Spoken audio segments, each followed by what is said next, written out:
How many of you have heard of Project 2025, also known as the Presidential Transition Project? Silence, exactly. I had not heard of it either until watching the news one evening. I heard it mentioned and I decided to do a deeper dive. So, what is Project 2025? These are policy proposals to reshape the executive branch of the United States government in the event of a Republican victory in the 2024 presidential election. If you go to their website, project2025.org, you will find an almost 1,000-page manifesto that I am going to read. However, what I'm going to do this evening is share with you basically the preface, which I'll be reading in its entirety. But there are 5 sections to Project 2025. They are: number 1, taking the reins of government; 2, common defense; 3, the general welfare; 4, the economy; and 5, independent regulatory agencies. So, what exactly is Project 2025? Well, it's a conservative movement. Initially, it was composed of about 50 conservative organizations, but as of April 2024, there are now 100 conservative organizations that have signed up. Essentially, it is built upon 4 pillars, and those pillars are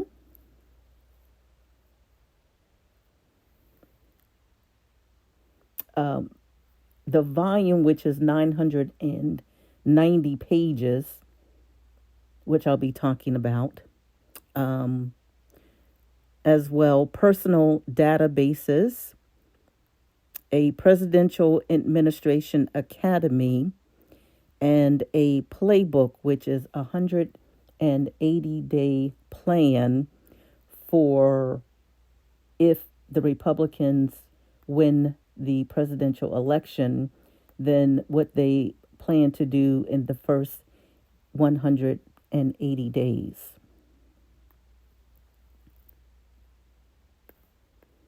So bear with me as I go into a little bit more detail about the 4 pillars.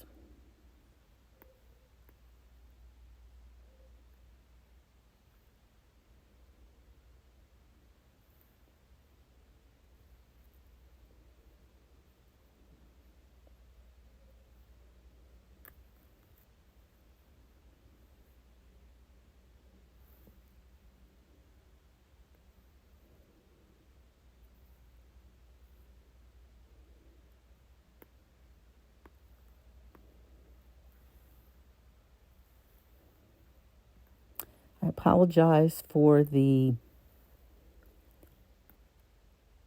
pregnant pause, but I am just going to where I can share. Okay, so the 4 pillars. 1, policy agenda, which builds on the legacy of the mandate of leadership. And so the mandate of leadership was the work of the Heritage Foundation. And I would suggest that you go to their website and get more information about them. But this was created in 1979 when they launched the Mandate for Leadership Project. It was a 20-volume, 3,000-page governing document which contained more than 2,000 conservative policies to, quote, reform the federal government and rescue the American people from Washington dysfunction, quote, end quote. It was published in January of 1981. And by the end of 1981, more than 60% of those proposals had been put into effect by then President Ronald Reagan. So then in April of 2022, what is known as a conservative promise was launched. Again, it was being bankrolled, if you will, by the Heritage Foundation. There were four broad fronts. One was to restore the family as the centerpiece of American life and protect our children. Two, dismantle the administrative state and return self-governance to the American people. Three, defend our nation's sovereignty, borders, and county against global threats. That should be country against global threats. And four, secure our God-given individual rights to live freely, what our Constitution calls, in quotation marks, the blessings of liberty. It further says, in quotations, the next conservative president must make the institutions of American civil society hard targets for woke culture warriors. This starts with deleting the terms sexual orientation and gender, identity, diversity, equity, and inclusion, gender equality, gender equity, gender awareness, gender sensitive, abortion, reproduction health, reproductive rights, and any other term used to deprive Americans of their First Amendment rights out of every federal rule, agency, regulation, contract, grant, regulation, and piece of legislation that exists. End of quotation marks. So, the four pillars once again: policy agenda. Building on the legacy of Mandate for Leadership, this comprehensive policy guide for the incoming presidential administration will offer specific proposals for every major issue facing the country, pulling from the expertise of the entire conservative movement. 2. Personnel database. The most comprehensive policy agenda will have only limited impact without the right people in place to implement it.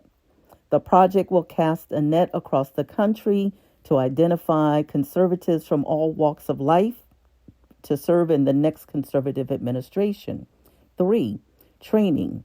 To turn this talent pool into effective conservative administrators, the project will bring together experts who have served in prior administrations and can share their knowledge through workshops, seminars, online videos, and mentorship.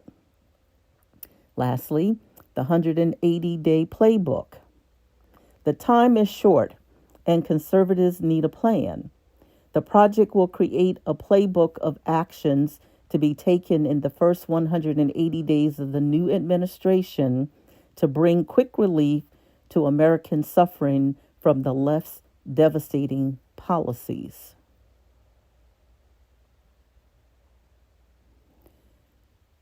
So, as you can see, the conservatives have a plan, have had a plan, are implementing the plan, and as concerned citizens, whether you be a citizen of the United States, or as I like to refer to myself as a citizen of the world, because what happens in one part of the world does affect all of us.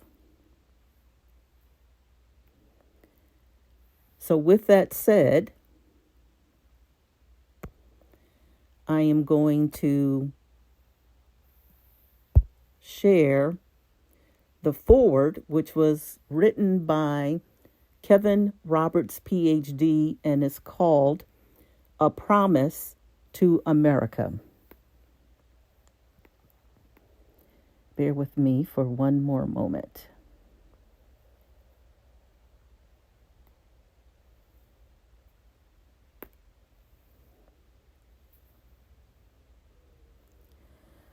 So, and I quote, I'm reading the forward in its entirety. 44 years ago, the United States and the conservative movement were in dire straits. Both had been betrayed by the Washington establishment and were uncertain whom to trust. Both were internally splintered and strategically adrift. Worse still, at that moment of acute vulnerability and division, we found ourselves besieged by existential adversaries, foreign and domestic. The late 1970s were, by any measure, a historic low point for America and the political coalition dedicated to preserving its unique legacy of human flourishing and freedom. Today, America and the conservative movement are enduring an era of division and danger akin to the late 1970s. Now as then, our political class has been discredited by wholesale dishonesty and corruption. Look at America under the ruling and cultural elite today. Inflation is ravaging family budgets. Drug overdose deaths continue to escalate, and children suffer the toxic normalization of transgenderism, with drag queens and pornography invading their school libraries. Overseas, a totalitarian communist dictatorship in Beijing is engaged in a strategic, cultural, and economic Cold War against America's interests, values, and people, all while globalist elites in Washington awaken only slowly to that growing threat. Moreover, low-income communities are drowning in addiction and government dependence. Contemporary elites have even repurposed the worst ingredients of 1970s, in quotation, radical chic, in quotation, to build the totalitarian cult known today as the Great Awakening, in quotation marks. And now as then, the Republican Party seems to have little understanding about what to do. Most alarming of all, the very moral foundations of our society are in peril. Yet students of history will note that notwithstanding all these challenges, the late 1970s proved to be the moment when the political right unified itself and the country and led the United States to historic political, economic, and global victories. The Heritage Foundation is proud to have played a small but pivotal role in that story. It was in early 1979, amid stagflation, gas lines, and the Red Army's invasion of Afghanistan, the nadir of Jimmy Carter's days of malaise, that Heritage launched the Mandate for Leadership project. We brought together hundreds of conservative scholars and academics across the conservative movement. Together, this team created a 20-volume, 3,000-page governing handbook containing more than 2,000 conservative policies to reform the federal government and rescue the American people from Washington dysfunction. It was a promise from the conservative movement to the country, confident, specific, and clear. Mandate for Leadership was published in January 1981, the same month Ronald Reagan was sworn into his presidency.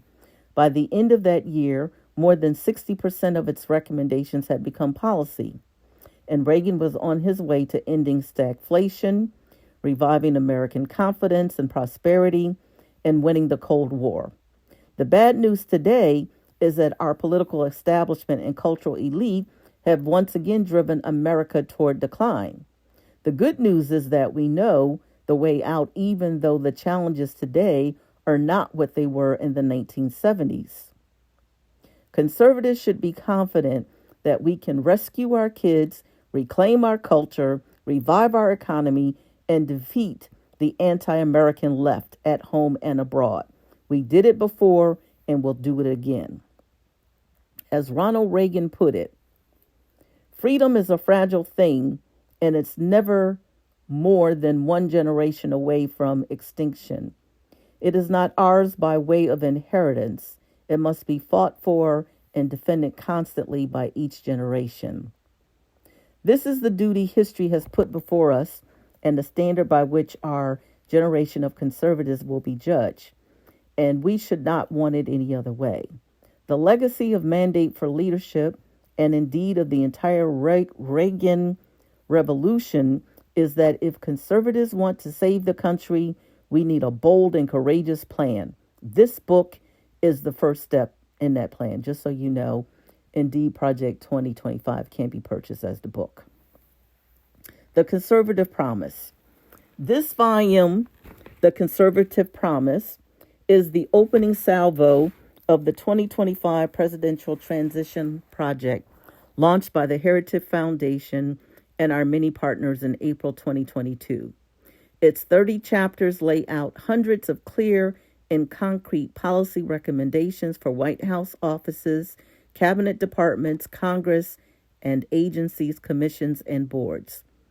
Just as important as the scope of the Conservative Promise's recommendations is the breadth of its authorship. This book is the product of more than 400 scholars and policy experts from across the conservative movement and around the country. Contributors include former elected officials, world-renowned economists, and veterans from 4 presidential administrations. This is an agenda prepared by and for conservatives who will be ready on day 1 of the next administration to save our country from the brink of disaster. The Heritage Foundation is once again facilitating this work. But as our dozens of partners and hundreds of authors will attest, this book is the work of the entire conservative movement. As such, the authors express consensus recommendations already forged, especially along 4 broad fronts that will decide America's future. I had previously mentioned these 4. 1 being restore the family as the centerpiece of American life and protect our children. 2, dismantle the administrative state and return self-governance to the American people. 3, defend our nation's sovereignty, borders, and bounty against global threats. 4, secure our God-given individual rights to live freely, what our Constitution calls the, in quotations, the blessings of liberty. What makes these 4 pieces of the Conservative Promise so valuable to the next president is that they cut through superficial distractions and focus on the moral and foundational challenges America faces in this moment of history. This was one of the secrets of conservative success in the Reagan era, one our generation should emulate. As in the late 1970s, Americans today experience the failures of political and cultural elites in countless ways, in the job market and in the grocery store checkout lines, on the streets and in our schools, in the media and within our institutions. But in truth, these daily dysfunctions are not innumerable problems, but innumerable manifestations of a few core crises. In 1979, the threats we faced were the Soviet Union, the socialism of 1970s liberals, and the predatory deviancy of cultural elites. Reagan defeated these beasts by ignoring their tentacles and striking instead at their hearts. His approach to the Cold War, in quotation marks, we win and they lose. His economic agenda, the human dignity of work and its many rewards. His platform in the cultural wars, the, in quotation marks, community of values embodied in these words: family, work, neighborhood, peace, and freedom, end of quote. This book and Project 2025 as a whole will arm the next conservative president with the same kind of strategic clarity, but for a new age. So, promise number one: restore the family as the centerpiece of American life and protect our children. The next conservative president must get to work pursuing the true priority of politics, the well-being of the American family. In many ways, the entire point of centralizing political power is to subvert the family.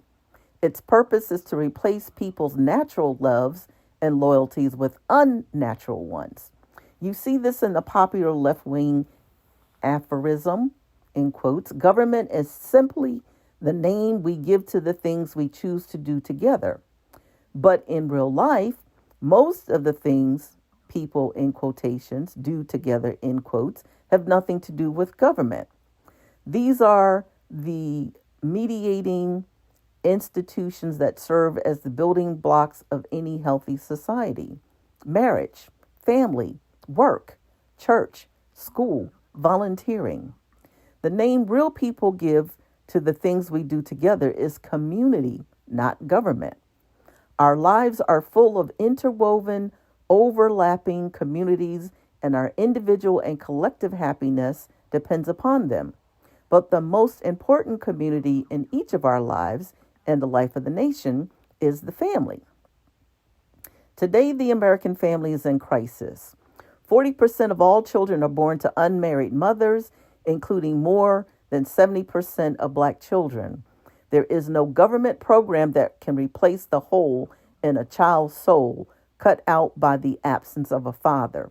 Fatherlessness is one of the principal sources of American poverty, crime, mental illness, teen suicide, substance abuse, rejection of the church, and high school dropouts. So many of the problems government programs are designed to solve but can't are ultimately problems created by the crisis of marriage and the family. The world has never seen a thriving, healthy, free, and prosperous society where most children grow up without their married parents. If current trends continue, we are heading toward social implosion. Furthermore, the next conservative president must understand that using government alone to respond to symptoms of the family crisis is a dead end. Federal power must instead be wielded to reverse the crisis and rescue Americans' kids from familial breakdown. The conservative promise includes dozens of specific policies to accomplish this existential task. Some are obvious and long-standing goals, like eliminating marriage penalties and federal welfare programs and the tax code, and installing work requirements for food stamps. But we must go further. It's time for policymakers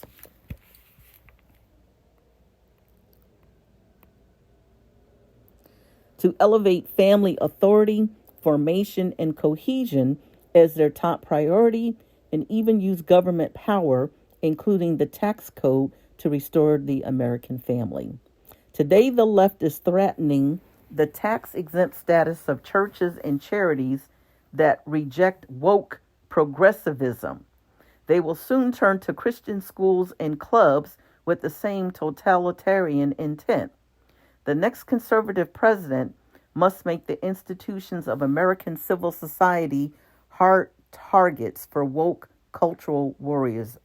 I spoke about this earlier. This starts with deleting the terms sexual orientation and gender identity, otherwise known as SOGI, diversity, equity, and inclusion, also known as DEI, gender equality, gender equity, gender awareness, gender sensitive, abortion, reproductive health, reproductive rights, and any other term used to deprive Americans of their First Amendment rights out of every federal rule, agency, regulation, contract, grant, regulation, and piece of legislation that exists. Pornography, manifested today in the omnipresent propaganda or propagation of transgender ideology and sexualization of children, for instance, is not a political Gordian knot inextricably bonding up disparate claims about free speech, property rights, sexual liberation, and child welfare. It has no claim to First Amendment protection. Its purveyors are child predators and misogynistic exploiters of women. Their product is as addictive as any illicit drug and as psychologically destructive as any crime. Pornography should be outlawed. The people who produce and distribute it should be imprisoned. Educators and public librarians who purvey it should be classed as registered sex offenders. And telecommunications and technology firms that facilitate its spread should be shuttered. In our schools, the question of parental authority over their children's education is a simple one. Schools serve parents, not the other way around. This is, of course, the best argument for universal school choice, a goal all conservatives and conservative presidents must pursue. But even before we achieve that long-term goal, parents' rights as their children's primary educators should be non-negotiable in American schools.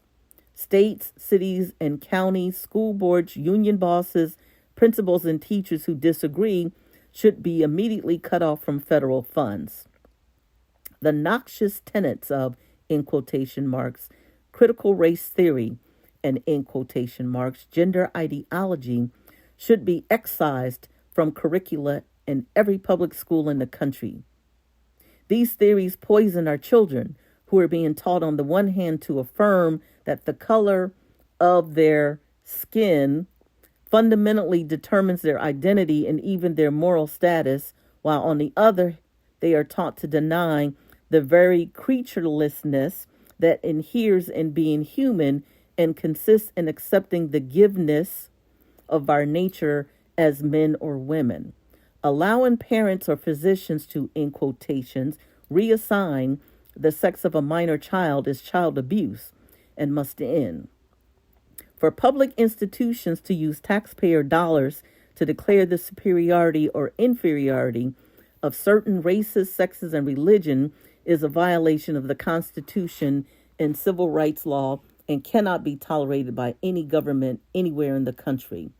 But the pro-family promises expressed in this book and central to the next conservative president's agenda must go further than the traditional narrow definition of, in quotation mark, family issues.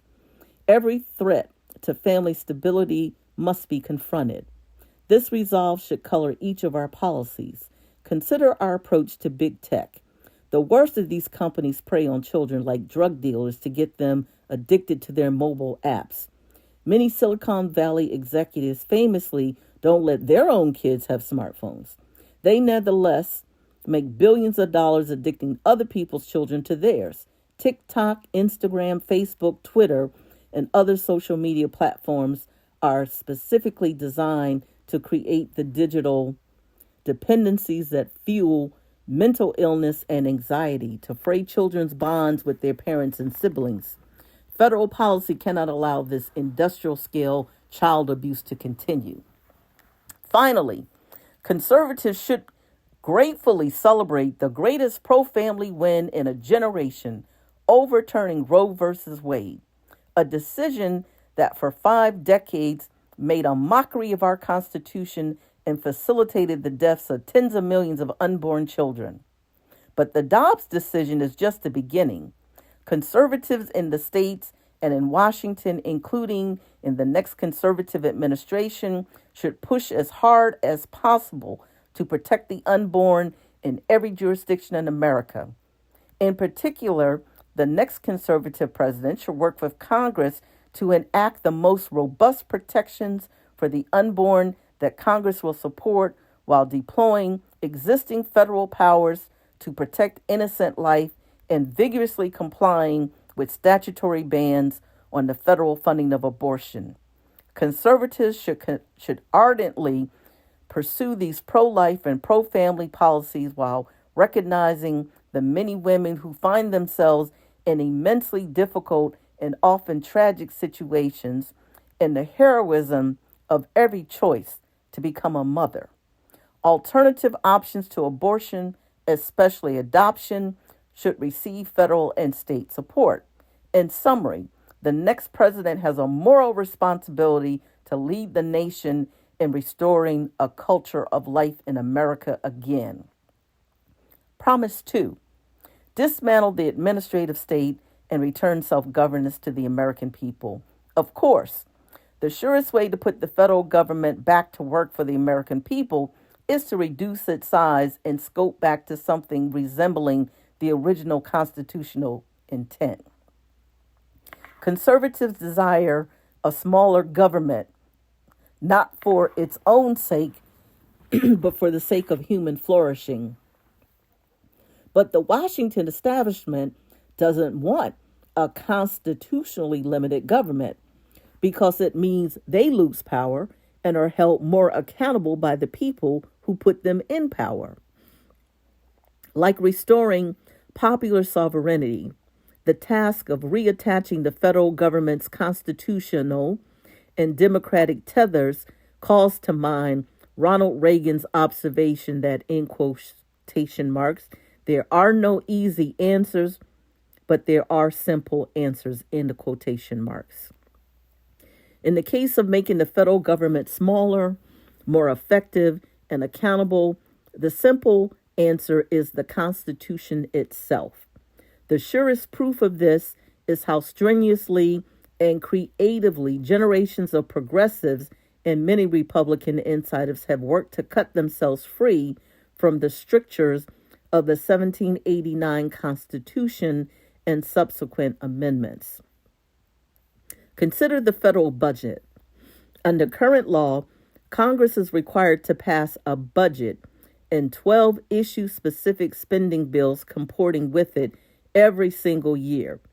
The last time Congress did so was in 1996. Congress no longer meaningfully budgets, authorizes, or categorizes spending. Instead, party leaders negotiate one multi-trillion-dollar spending bill, several thousand pages long, and then vote on it before anyone literally has had a chance to read it. Debate time is restricted, amendments are prohibited, and all of this is backed up against a midnight deadline when the previous, in quotation marks, omnibus spending bill will run out and the federal government, in quotation marks, shuts down.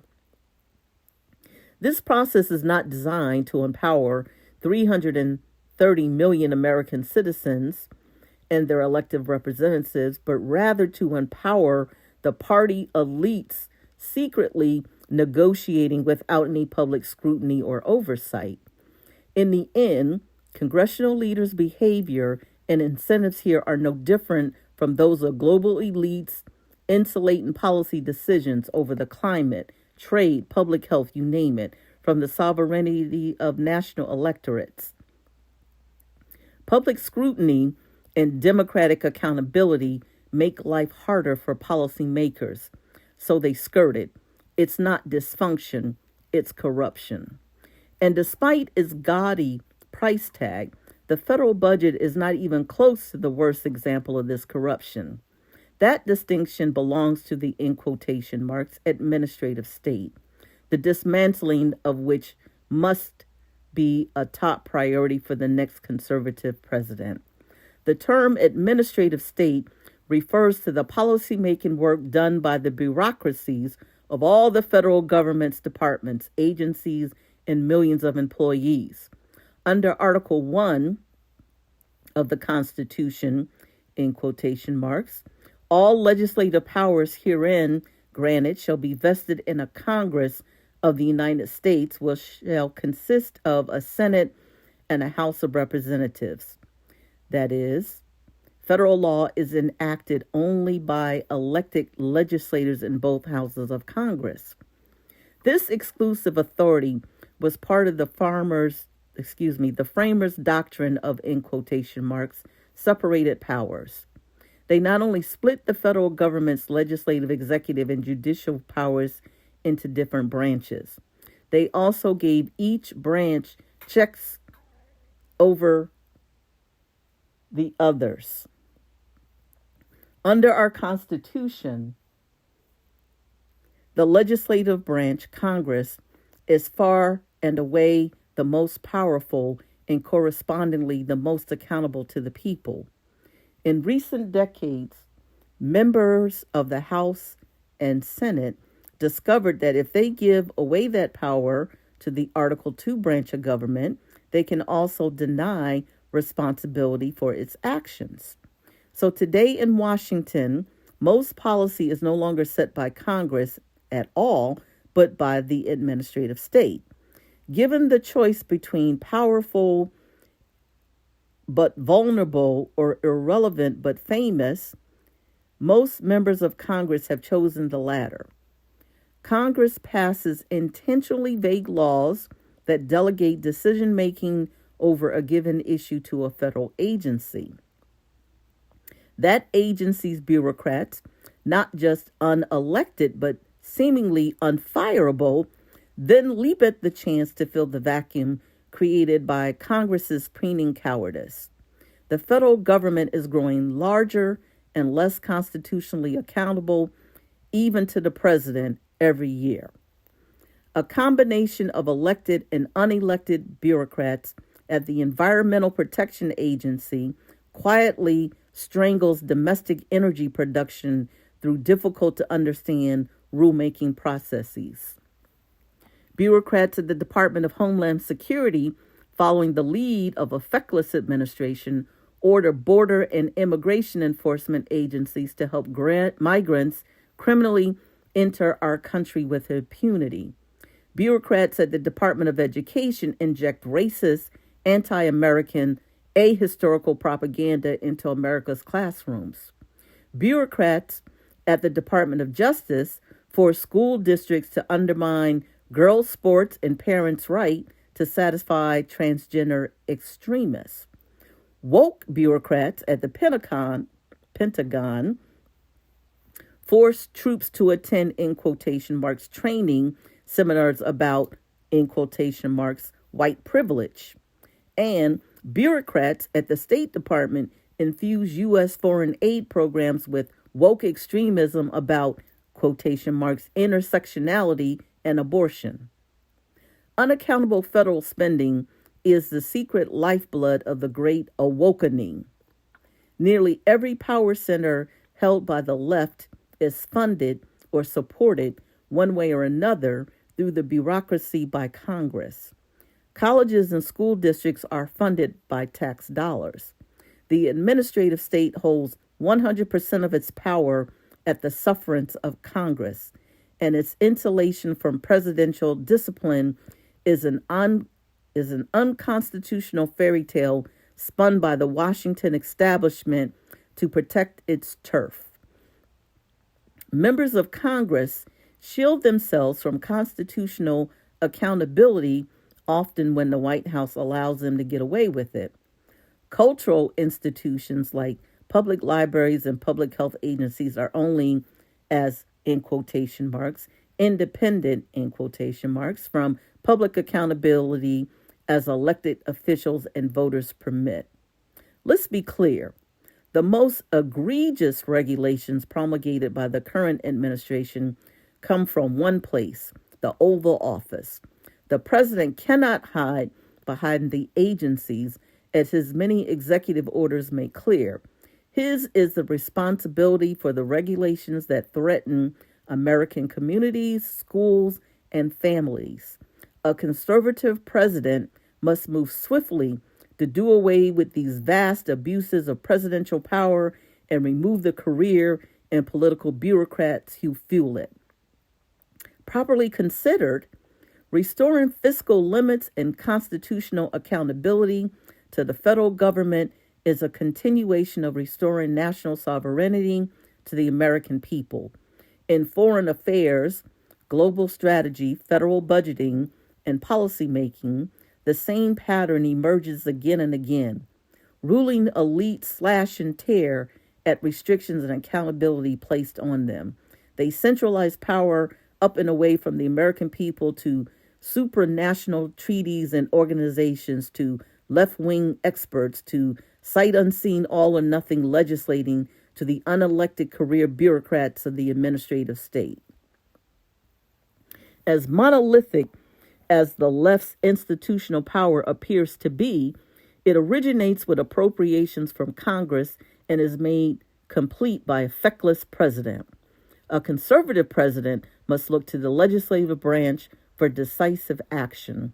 The administrative state is not going anywhere until Congress acts to retrieve its own power from bureaucrats in the White House.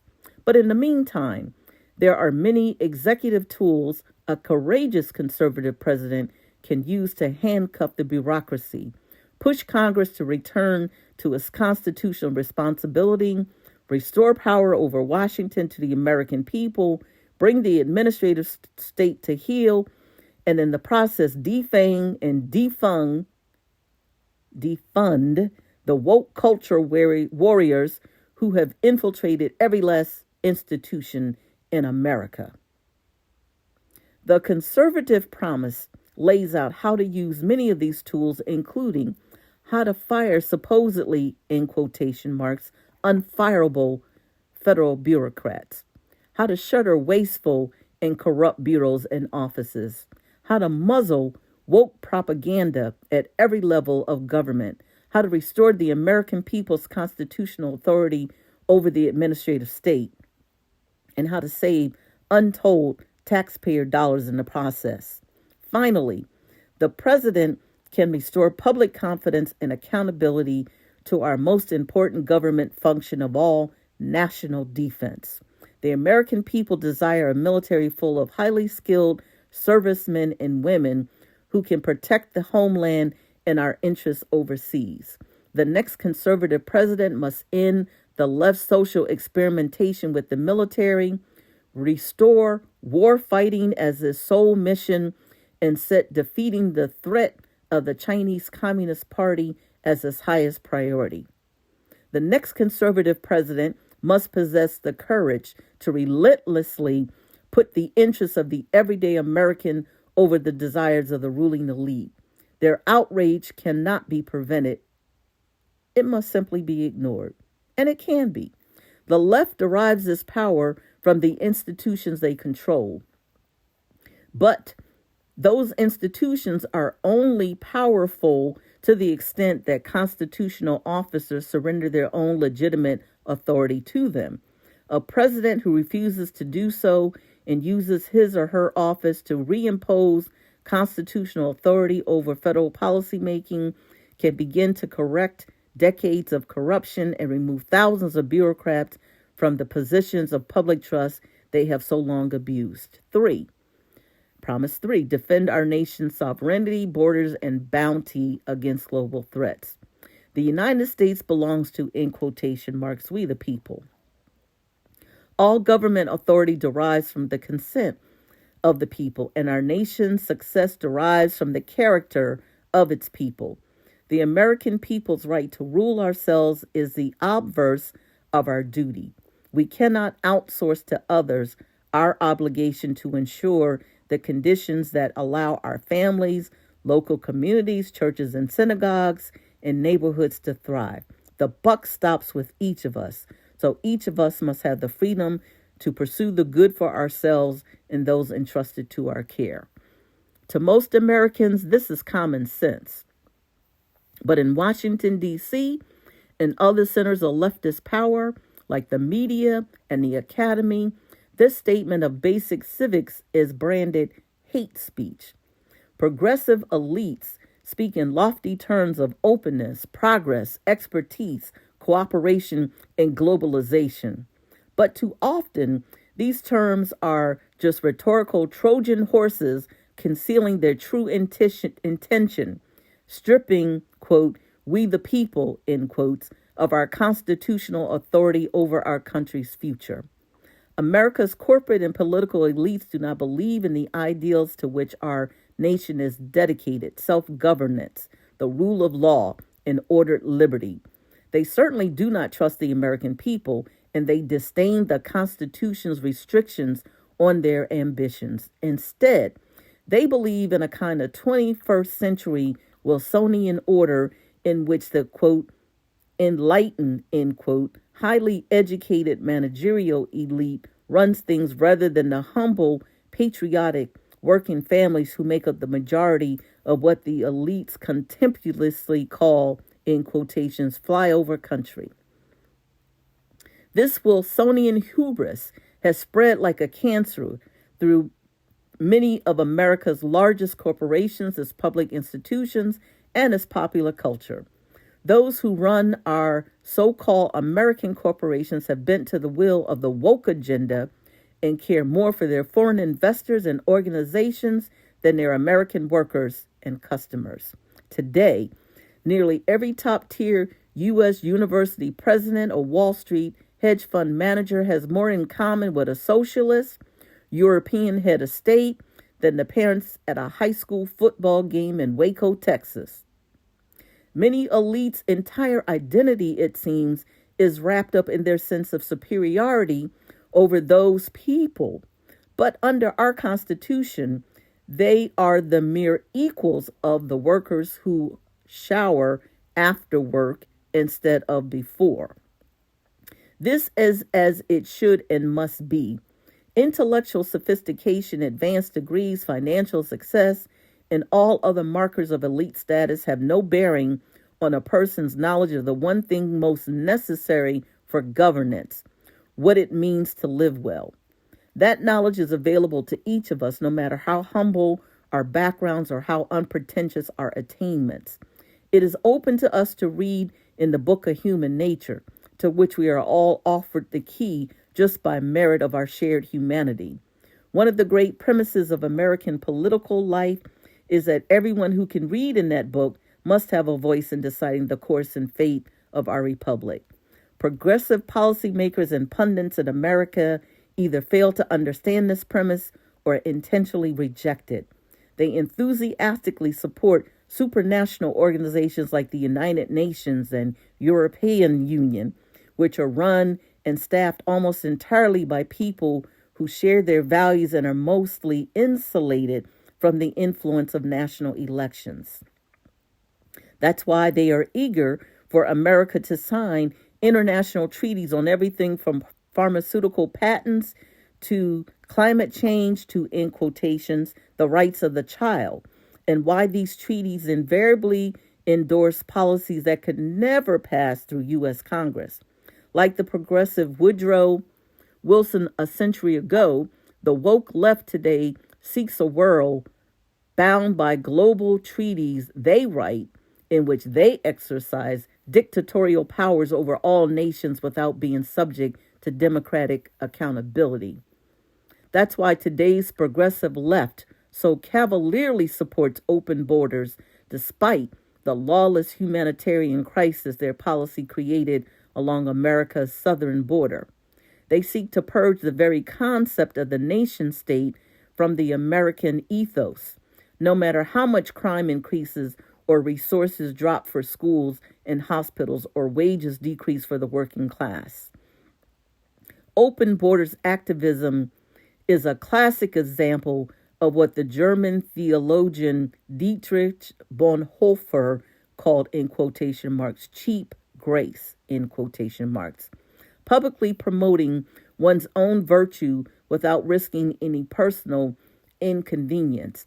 Indeed, the only direct impact of open borders on pro-open borders elites is that the constant flow of illegal immigration suppresses the wages of their housekeepers, landscapers, and busboys.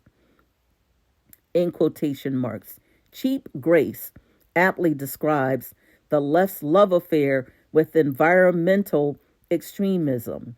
Those who suffer most from the policies environmentalism would have us enact are the aged, poor, and vulnerable.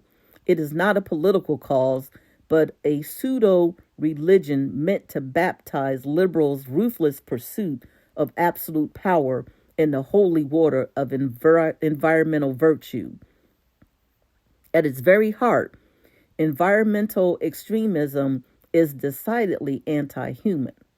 Stewardship and conservation are supplanted by population control and economic regression. Environmental ideologues would ban the fuels that run almost all of the world's cars, planes, factories, farms, and electricity grids. Abandoning confidence in human resilience and creativity in responding to the challenges of the future would raise impediments to the most meaningful human activities. They would stand human affairs on their head, regarding human activity itself as fundamentally a threat to be sacrificed to the God of nature. The same goals are the heart of elite support group for economic globalization. For 30 years, America's political, economic, and cultural leaders embraced and enriched communist China and its genocidal Communist Party while hollowing out America's industrial base. What may have started out with good intentions has now been made clear.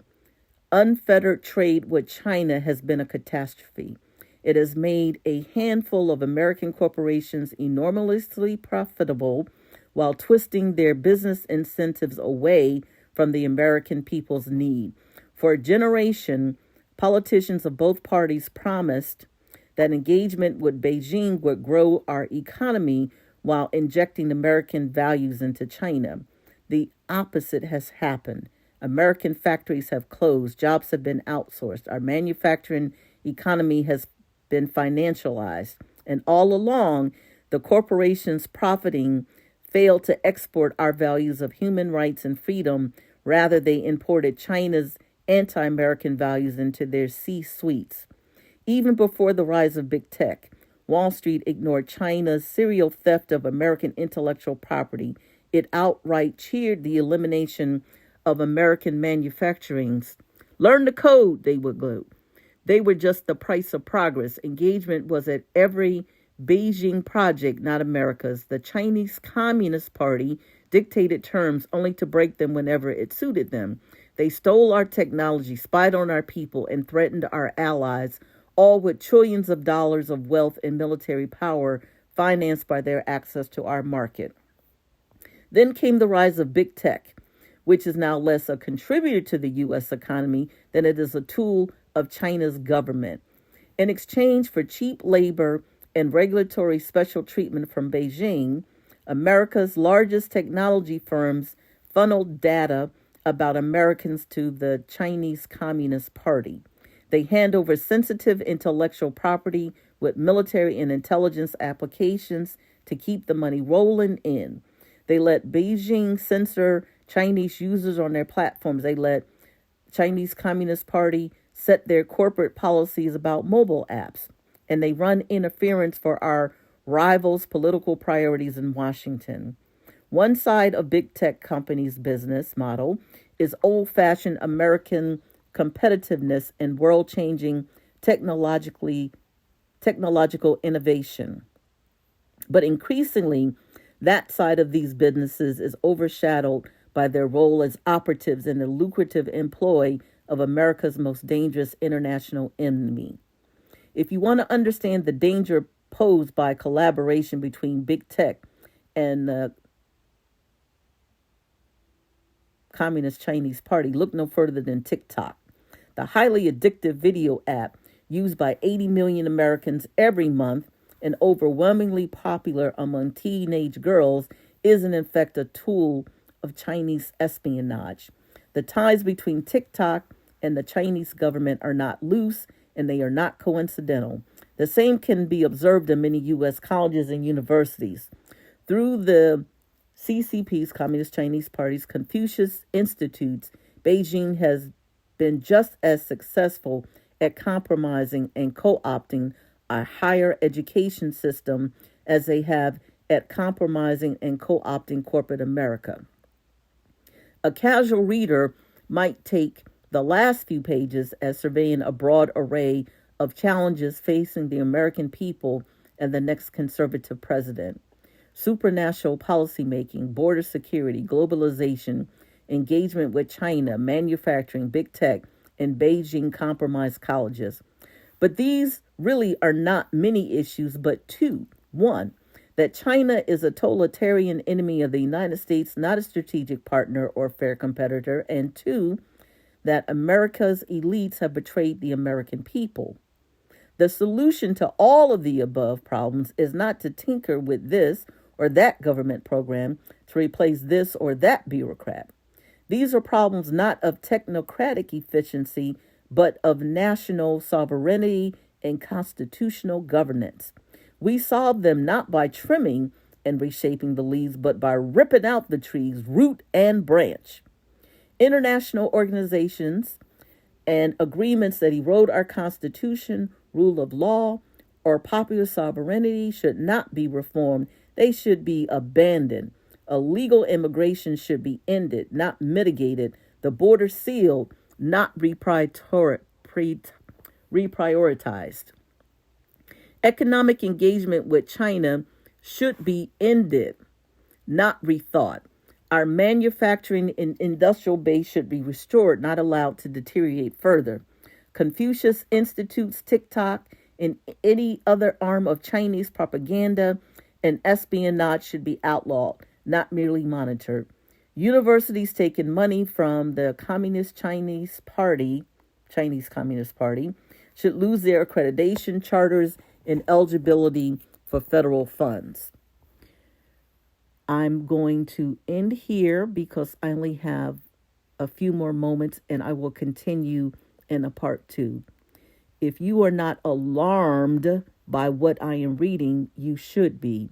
I do implore you to go to project2025.org so you too can see for yourself what the conservatives have in store should the next president be a Republican.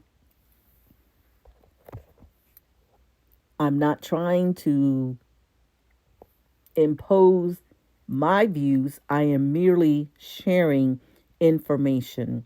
I would ask you to go to project2025.org as well as the Heritage Foundation. And so I will continue the last couple of paragraphs and the last point, which is point number 4, in the next episode. Thank you so much for listening to me as I have read to you just the foreword. This is just the foreword. This is not the meat or the meat and potatoes where they give specific details about how they're going to accomplish what they're telling us in the foreword they wish to accomplish. Thank you.